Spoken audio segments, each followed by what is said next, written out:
Queridos, graça e paz, juventude, IBCJ, como eu tenho aprendido a chamar por meio do pastor de vocês, juventude IBCJ, graça e paz.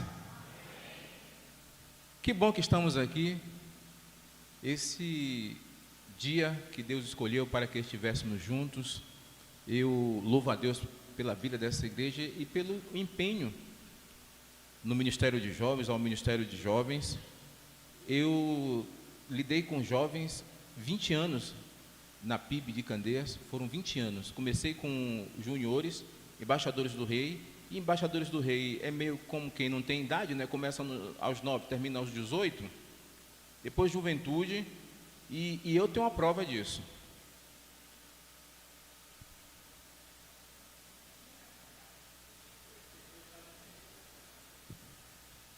Eu era Black Power, irmãos. Aqui ninguém tem mais cabelo do que o cabelo que eu tive um dia. Aí você fala assim, pastor, se eu tenho trauma, né, de trabalhar com jovens? Não. Inclusive, a minha labuta hoje, uma das labutas, é que hoje eu pastorei uma igreja que nós não temos trabalho de juventude. E a minha luta é voltar esse trabalho, e a minha oração é: o Senhor me ajuda, me dá as estratégias que a gente precisa. Uma igreja precisa do trabalho de vocês, meninos e meninas, porque eu costumo dizer, e aqui me perdoe, me dê licença ao pessoal que já passou dos 36, eu cresci ouvindo dizer: juventude é o sangue da igreja, porque vocês vibram com tudo que fazem, tudo que vocês fazem é vibrante. Claro, é evidente, o fato de ser jovem, corre-se o risco de fazer tudo vibrante mesmo, inclusive tudo, inclusive nada. Mas quando jovens se permitem serem trabalhados pelo Senhor, as coisas movem-se de uma forma assim fantástica. E eu tenho experiência de 20 anos lidando com o Ministério de Jovens, vivi isso, sei o que é isso, conheço muito desses dilemas, conheço muito das dores, dos choros de liderança. Líderes, não desistam dos seus meninos. Chorar, ficar sem dormir, por causa dos dilemas deles. Mas, quando eu olho para trás, eu digo: Deus trabalhou poderosamente. E aqui, de forma introdutória, eu vou contar para os irmãos uma experiência que eu vivi. Ela vai ser triste ou alegre dependendo do seu ponto de vista. E meu trabalho com os meninos, hoje eu acho que eu não suporto mais essa labuta, essa lida. Eu acordava às 6 da manhã aos sábados para ir para a quadra treinar os meninos no futsal. Fui até campeão candeense de futsal sub-14. Eu comecei no futebol, jogando no ataque. Percebi que eu não tinha muita habilidade, fui recuando, terminei no gol. Percebi que também no gol não daria certo, eu fui ser gandula. Percebi que como gandula eu era muito lento, eu saí do gandula e fui ser alambrado, jogar na torcida. Eu disse: eu preciso fazer algo mais. Resolvi ser treinador. Não é que deu certo? E os meninos, quando dava 6 horas, eu não aparecia na quadra, eles vinham, que o bairro é perto, é próximo um do outro, os bairros, mas eles não suportavam esperar 6 horas e 1 minuto. Eles atravessavam o bairro para me chamarem. Acordando a vizinhança. Irmãos, e os frutos? Eu lembro de um que mandou a foto para mim, de um camarada que tinha entrado por uma vida tortuosa e acabou morrendo, sendo morto, na verdade. E aí eu me perguntei: meu Deus, onde foi que eu errei? Esse menino estava comigo lá na quadra, jogando futsal. Enquanto eu pensava isso, o menino que mandou para mim a foto estava digitando: Rui, eu só não entrei por essa vida, porque toda vez que eu era tentado entrar nessa vida, eu me lembrei de tudo que você me dizia. Vale a pena. Já faz assim, né? Vale a pena. Mas me chamaram para falar aqui hoje sobre força para caminhar. O texto, Filipenses 4, de 12 a 13, eu vou ler do 11 ao 13, para facilitar a vida do pregador.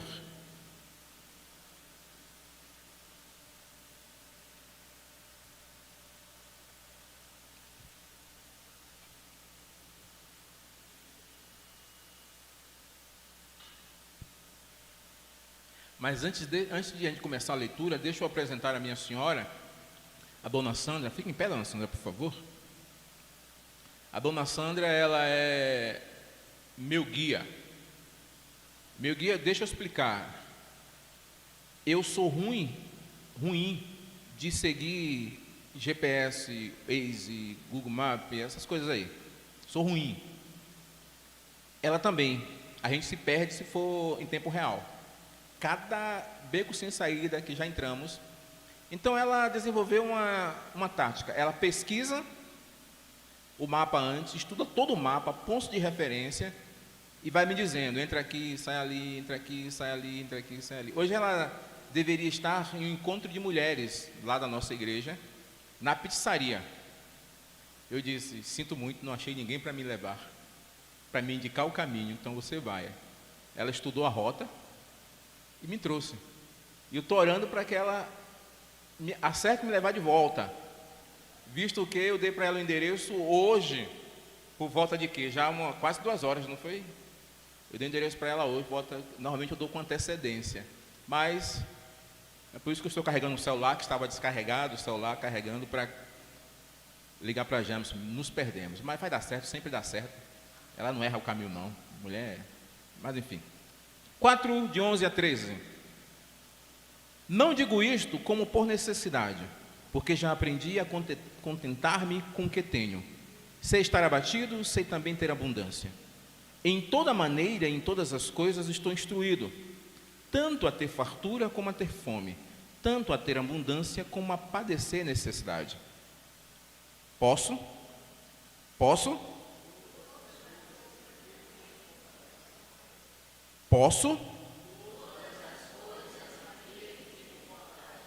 Continua a falar a nós, Senhor, que o nosso coração seja por Ti encontrado como terra fértil, e a Tua palavra frutifique em nós, para a glória do Teu nome e a edificação das nossas vidas, em nome de Jesus. Amém. Força para prosseguir. O texto que nós lemos, ele fala de ter força. Inclusive a palavra força, que nós não vemos normalmente nas citações do texto, tudo posso, ali tenho força. Sobre todas essas coisas, eu tenho força, por aquele que me fortalece. Força, uma capacidade adquirida, doada, para enfrentar algum obstáculo, para enfrentar circunstâncias.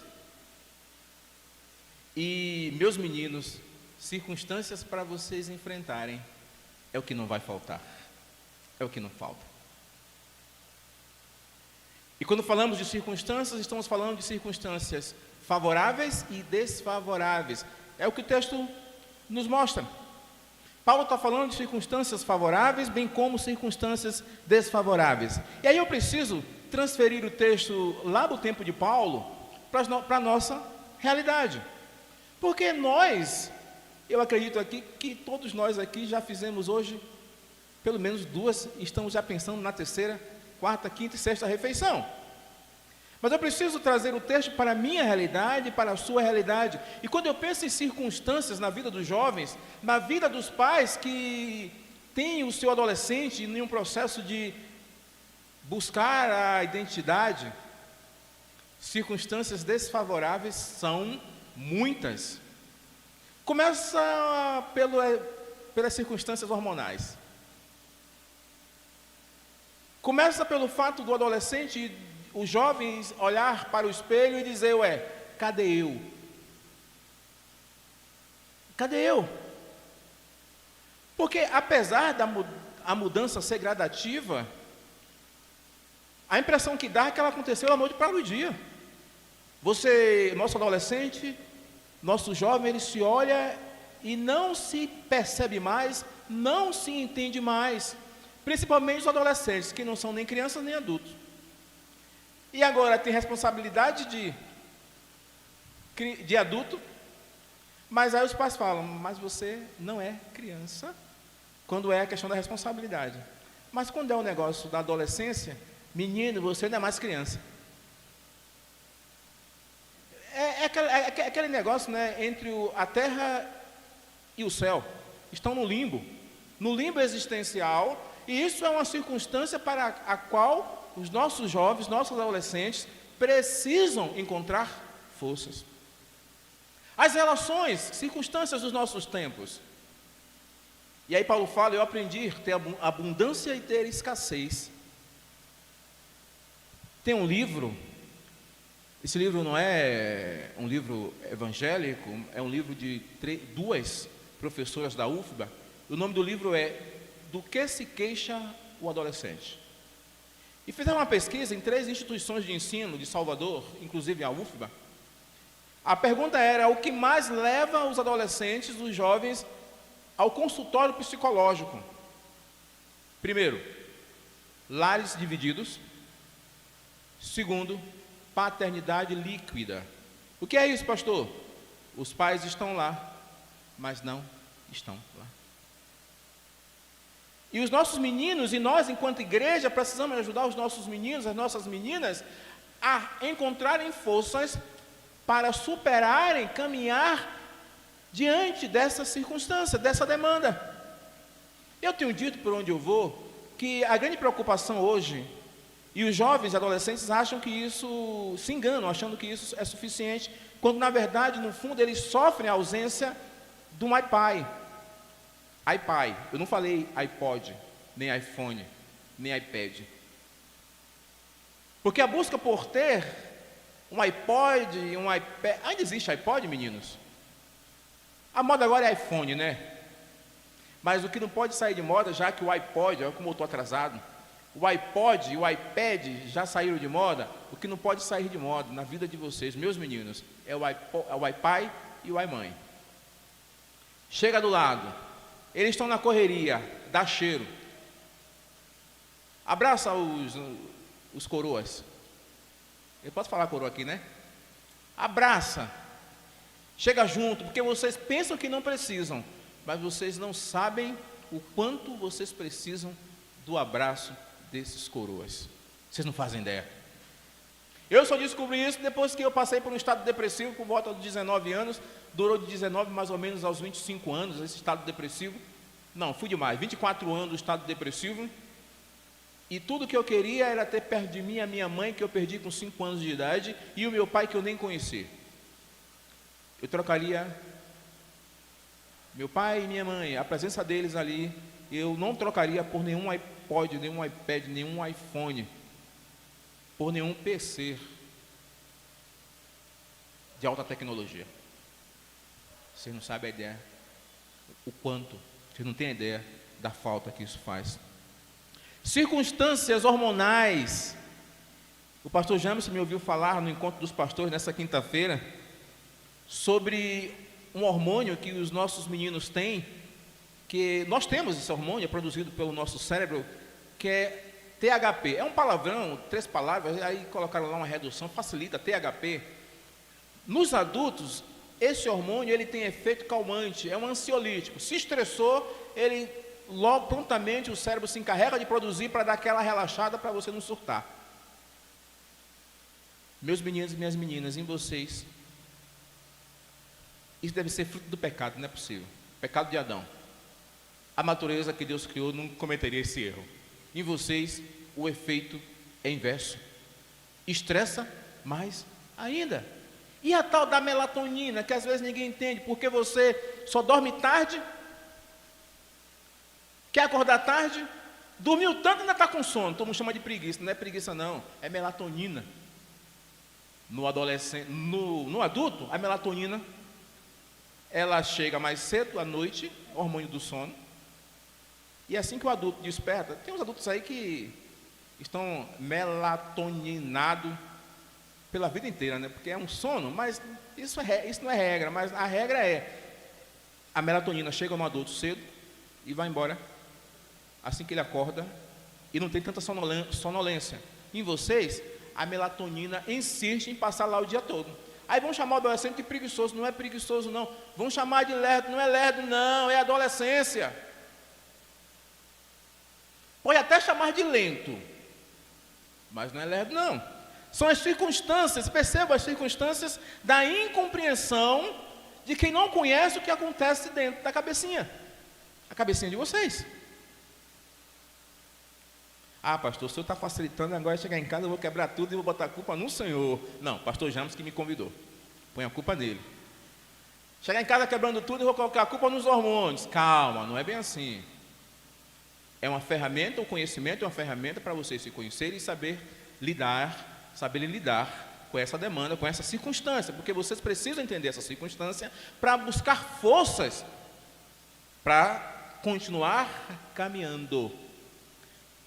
Eu tenho visto uma circunstância muito grande na vida dos adolescentes e dos jovens, uma circunstância muito grande, que é estar preocupado com a forma como o mundo lhe vê, como o mundo vê.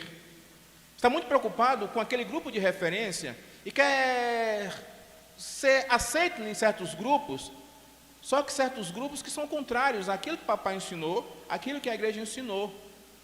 É uma demanda também que precisamos lidar com ela e ter forças para lidar com essa demanda. As relações é uma demanda, é uma circunstância que está aí para a qual precisamos encontrar forças para vencer. As nossas relações. E aí quando eu digo para os meus meninos com quem eu tenho contato, os adolescentes lá da PIB ainda, eu costumo dizer, adolescente é um troço apaixonável, mas também é um troço apaixonante. Mas o que me preocupa não é a carinha apaixonável deles, faz a gente amá-los à primeira vista, mas me preocupa é o coração apaixonante. Se apaixona com a facilidade que é horrível. Há uma demanda que precisa ser lidada, ser tratada. Você viu, menina, estou apaixonada. Por quem? É aquele sujeito. Aí o sujeito, no outro dia, se alimenta lá de mau jeito e você percebe uma casquinha do feijão no dente dele. Ih, não amo mais, não estou mais apaixonado. Aí vai, tá vendo, estou apaixonado, né? É um negócio estranho esse coração, extremamente apaixonável. É uma demanda com a qual você precisa lidar e com a qual você precisa enfrentar com força. Precisa ter força para enfrentar essas demandas. Eu nem vou falar dos outros hormônios lá, que o pastor James pode não me convidar mais. Mas as dores da vida, as frustrações, principalmente porque as frustrações, elas começam a acontecer da seguinte forma: os nossos pais são responsáveis pelas nossas frustrações. Por quê? Nós nascemos e com o tempo nós entendemos que o nosso choro é mágico. Você está chorando, manhã, bebezinho, recém-nascido, está chorando, amanhã vem logo o quê? Te socorrer. Deve estar com fome, com alguma dor, com calor, vai lá o socorrer. Você faz isso a primeira vez, a segunda vez. Eu estou falando de criança mesmo, bebezinho. A criança já registrou. Toda vez que fizer isso, manhã faz o que eu quero, pai faz o que eu quero, e vai crescendo com isso, cai, toma uma queda, pai e manhã sai logo desesperado, caiu, levanta, e segura. Não ensina o menino ou a menina a se levantar quando cai. Meu sobrinho, eu não tenho filhos, eu exercitei a prática da paternidade com um sobrinho que eu eduquei, e ele caiu uma vez na porta da igreja, uns 6 anos mais ou menos, caiu na porta da igreja, levanta. As irmãs ficaram horrorizadas. Que pai perverso! O menino cai e ele não levanta o menino. Eu digo, isso não é perversidade, isso é ajudando meu filho a desenvolver autonomia, aprender que na vida se cai, e se caindo na vida ele precisa ser o primeiro a ter atitude para levantar. Temos visto hoje cada vez mais jovens e adolescentes precisando de muletas emocionais, porque nós nos preparamos para enfrentar a vida. E aqui eu cito Rocky Balboa: ninguém bate mais forte que a vida. E não se trata, para vencer, não se trata se você consegue bater mais, mas é se você consegue apanhar levantar e continuar. É assim que se vence. E nós não fomos treinados enquanto meninos, pelo menos a minha geração para cá, a cair e levantar com suas próprias pernas. O desenvolvimento da autonomia é um dilema que vocês precisam enfrentar.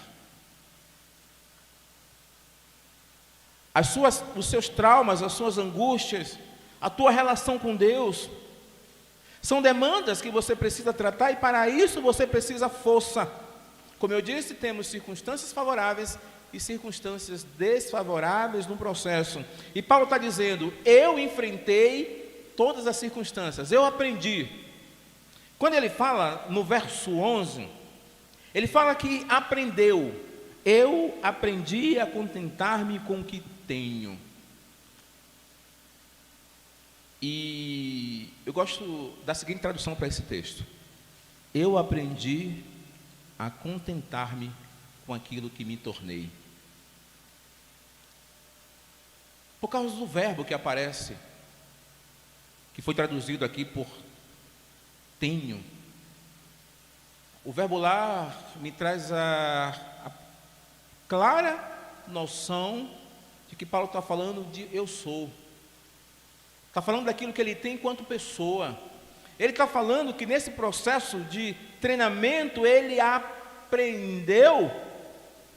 Ele aprendendo, ele se tornou. Quando ele fala aqui, olha, não digo isso por necessidade, porque já aprendi. Isso aqui é um treinamento.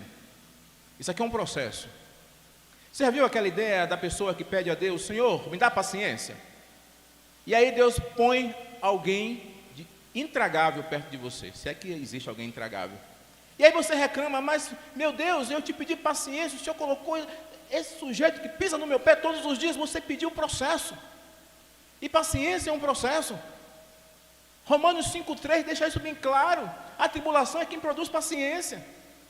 Senhor, me ajuda a amar, me ensina a amar. Tá bom, vou te ensinar a amar. E coloca uma pessoa inamável perto de você: Senhor, não estou entendendo, eu estou lhe ensinando, é processo. Mas calma, que com o processo ele manda o escape, viu? 1 Coríntios 10,13. Ele não te livra do processo, mas fato é que com o processo ele manda o escape. Paulo disse que aprendeu, ele passou por um processo, ele passou por um treinamento, e esse treinamento fez dele quem ele é. E ele diz: eu me contento com aquilo que eu me tornei. Capaz de se contentar com aquilo que tem. Isso só processo. Processo de ensino, educação formativa. Uma educação que você ouve, mas uma educação que você também vai para a prática. Porque uma coisa é alguém dizer assim: olha, para vencer a tempestade você precisa fazer como Jesus, dormir no barquinho, descansar em Deus. As ondas estão batendo, as ondas estão jogando o teu barquinho para um lado para o outro, em tempo de quebrar o teu barquinho em dois. Mas Jesus estava descansando, porque ele sabia no seu íntimo que aquela tempestade não se venceria com um copinho, com um balde tirando água do barco, com as forças dos pescadores, mas aquela tempestade só se venceria com o poder que vem do alto. Aí Paulo fala: tudo posso naquele que me fortalece.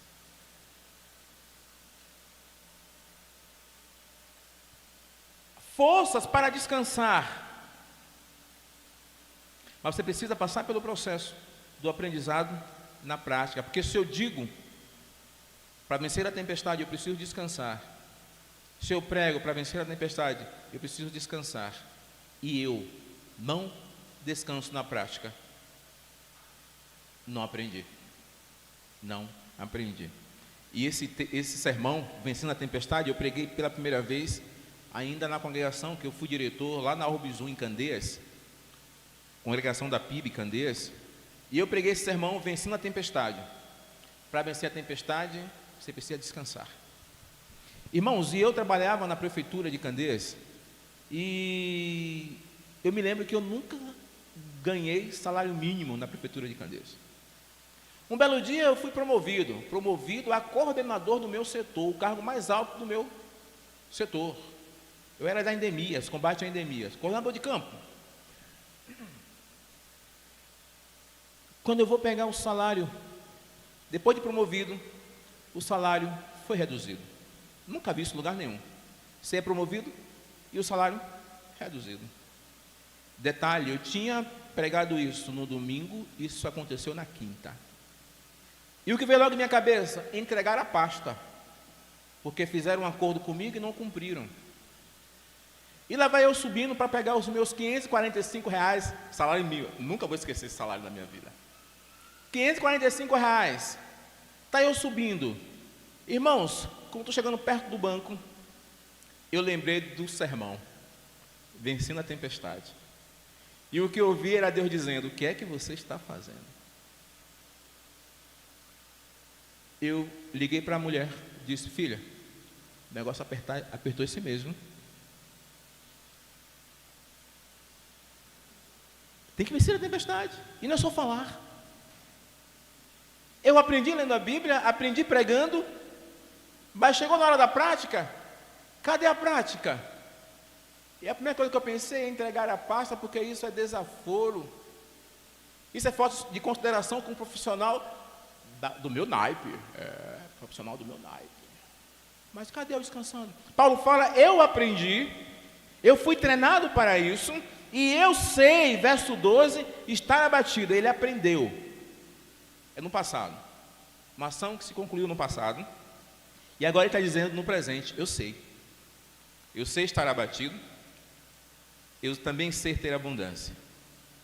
Em toda maneira, em todas as coisas estou instruído. Mais uma vez está dizendo: eu estou treinado, eu fui capacitado para, eu fui processado para, tanto a ter fartura como a ter fome, tanto a ter abundância como a padecer necessidade. Quando eu falo em parentalidade líquida e olho para esse texto, eu me lembro muito da minha situação. Meu pai me abandonou, eu não conheci. Isso eu falo para você, jovem, adolescente, que às vezes reclama dessa parentalidade líquida, né? E acha que você não vai encontrar forças para superar isso. Ele me abandonou, a minha mãe foi procurar, naquele tempo não tinha DNA.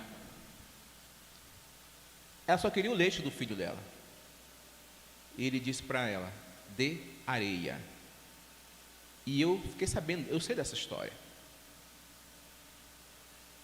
E todos diziam que por causa dessas demandas que eu vivi, esses dilemas, e de fato eu me tornei uma criança revoltada até encontrar Jesus, por volta dos 15 anos, uma criança revoltada contra pais e contra Deus, inclusive.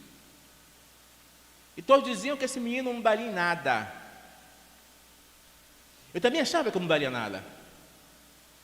Só que aí em Jesus veio a força. E eu estou aqui falando para vocês, né? Só Jesus faz isso. Pais não queriam seus filhos brincando comigo, porque eu de fato não valia nada. Uma criança que antes dos 15 anos, dos 12 anos de idade, já tinha levado faca para a escola 2 vezes. Aí eu encontrei Jesus, cheio de traumas. Não me olhava no espelho, cheio de traumas. Até que um dia Jesus entrou. E hoje, se alguém disser que eu não vou dar em nada, é cego, né? Que menino feio, feio de cara, de corpo, de bolsa, de papo, feio de tudo. E aí me perguntaram: Rui, você tem algum trauma contra o seu pai, algum ressentimento? Eu falei: não.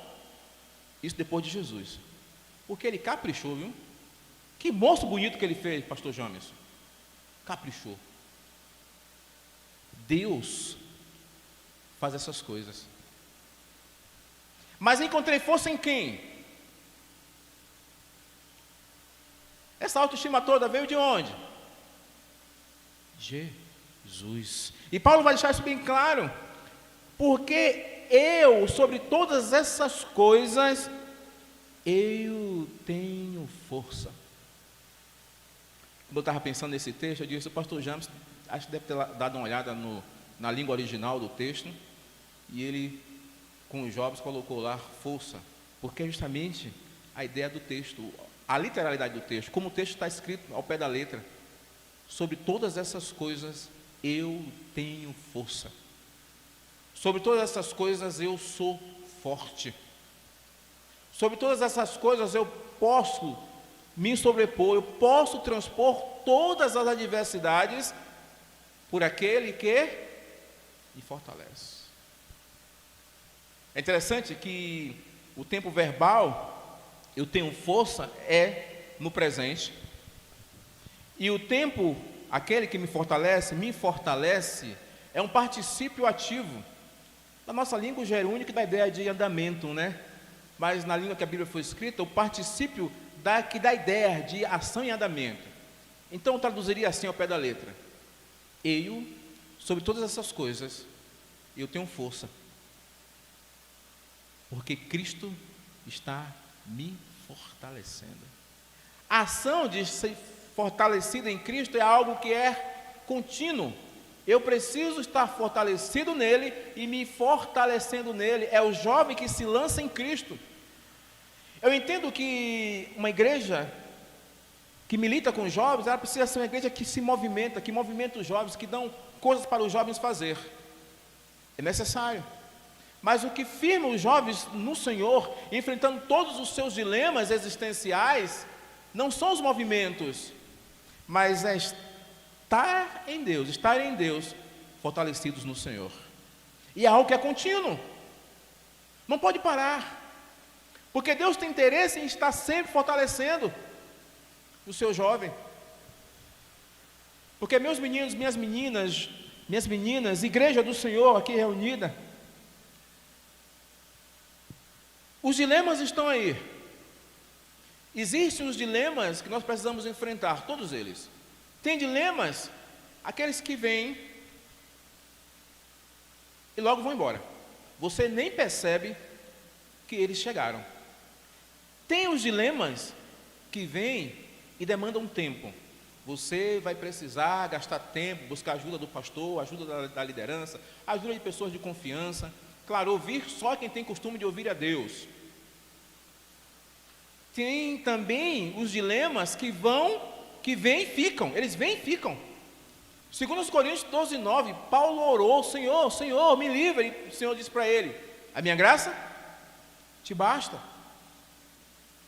Dilemas que vão, dilemas que ficam um tempo e dilemas que ficarão, e só vamos nos livrar deles depois que passarmos pelo portão celestial e a porta estiver fechada, olharmos para trás, a porta fechou, ufa, me livrei desse dilema.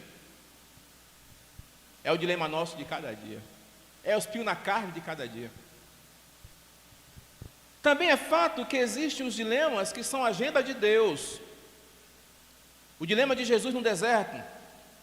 Quem levou Jesus para o deserto, o texto diz, tanto em Mateus 4 quanto em Lucas 4, o texto diz que quem levou Jesus para o deserto para passar por aquele processo foi o Espírito Santo. 8:3 de Deuteronômio vai dizer que foi Deus que levou o povo para o deserto, para aprenderem que nem só de pão viverá o homem. Processos ou demandas, dilemas que estão na agenda de Deus, esses são inevitáveis.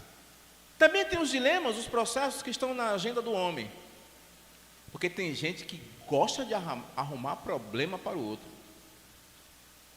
mas precisamos de força para esses dilemas também. Alguns são inevitáveis, outros não, porque o jovem chega na faculdade, esse dilema, enfrentar uma faculdade do nosso país hoje, é um dilema dilemoso, se é que existe essa palavra, é um dilema absurdo, que só tendo força no Senhor para manter os seus princípios. Mas muitos entraram lá e saíram mais crentes do que quando entraram. Eu vivi isso com alguns. Faculdade de Psicologia, Faculdade de Biologia. O tema central da biologia é evolucionismo. Pastor, o que é que eu faço com tudo que estou aprendendo? Use para você ser um apologeta. Não é que deu certo? Ela começou a estudar profundamente e viu que biologia e Bíblia, se a pessoa for sincera, honesta, ela vai ver que tudo está lá, nas próprias Escrituras. Somos descendentes de uma única mulher, com 3 variações. É o tal do DNA mitocondrial. É transmitido só pela mãe. E só há um, o que indica que nós somos gerados por apenas uma mulher. Mas tem aí mas temos 3 variações. As 3 mulheres lá, as noras de Noé. O pessoal fala assim, como Deus colocou tantas espécies de animais, Noé, tantas espécies de animais naquela arca. Qual era a cor de Adão e Eva? A biologia está aí para provar isso, e ela deu uma aula sobre isso. Ou seja, ela encontrou forças para, no meio evolucionista, fortalecer a sua crença criacionista. Deus criou todas as coisas e criou todas as coisas prontas. Ele diz, haja e ouve. Não tem espaço. Nem para o criacionismo evolucionista, nem espaço para isso tem. Deus criou todas as coisas prontas. E ela saiu de lá, da faculdade, mais crente que quando entrou. E a psicóloga? Um ambiente totalmente ateísta. Você consegue sim viver esses dilemas, se tiver forças no Senhor, e sair de lá mais crente do que quando entrou. Paulo disse, eu aprendi. Depois ele disse, eu sei como encontrar forças para prosseguir, aprendendo, aceitando o discipulado do Senhor Jesus, o processo do Senhor Jesus. Ele disse, eu aprendi, eu fui processado, nada a ver com processado criminalmente, fui trabalhado. Como alcançar forças? Ele aprendeu e disse, agora eu sei. Sendo aprovado, passou pelo processo, e agora ele sabe, ele aprendeu. Como? Se tornando. Não digo como por necessidade, porque já aprendi a contentar-me com aquilo que me tornei, com aquilo que eu tenho em mim, com a essência que em mim foi plantada. Por isso eu supero todas essas coisas. A grande ideia aqui é ser, e sendo, fica muito mais leve esse fardo, muito mais suave esse jugo. Como encontrar forças? Estando em Cristo, porque toda a força é dele. 15:5 de João, ele vai dizer que sem ele nada nós podemos fazer. Sem ele somos inúteis e incompetentes. Se podemos alguma coisa, é pela força que ele nos dá, é pela força de estarmos nele. Assim, eu conclamo você, jovem, adulto, a buscar forças no Senhor. Os dilemas estão aí, as tentações estão aí, as demandas favoráveis e desfavoráveis estão aí. Só vai vencer aquele que estiver fortalecido no Senhor. Como é que está a minha e a tua força? Como é que está a minha e a tua aproximação com aquele que é a videira verdadeira? Estamos sendo alimentados nele? Estamos cada dia nos fortalecendo nele, buscando essa força nele? Como é que estamos em nossos processos, as nossas circunstâncias adversas? Como é que estamos? Reclamando, murmurando, ou buscando em Deus como sair delas, como superá-las?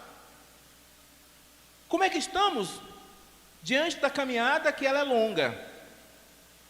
Meu menino, como é que você está diante do processo acadêmico e as tentações? Que a ideia é que nos tornemos como eles pensam. As nossas ideias não podem serem levadas à discussão, porque você vai ser execrado. E como lidar com isso? Como lidar com a castidade?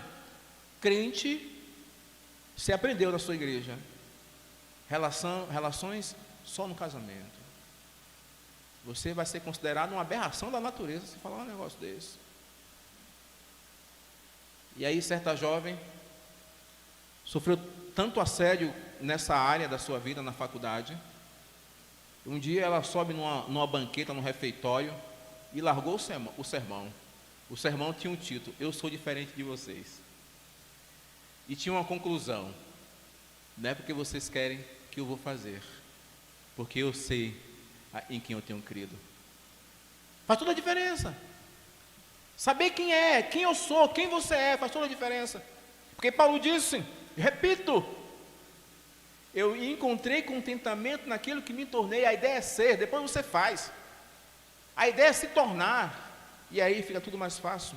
E eu concluo citando Jesus. Mateus 11, 28, ele diz: vinde a mim todos os cansados, sobrecarregados, oprimidos, e eu vos aliviarei. Tomai sobre vós meu jugo. Meu jugo é suave, meu fardo. Aprendei de mim.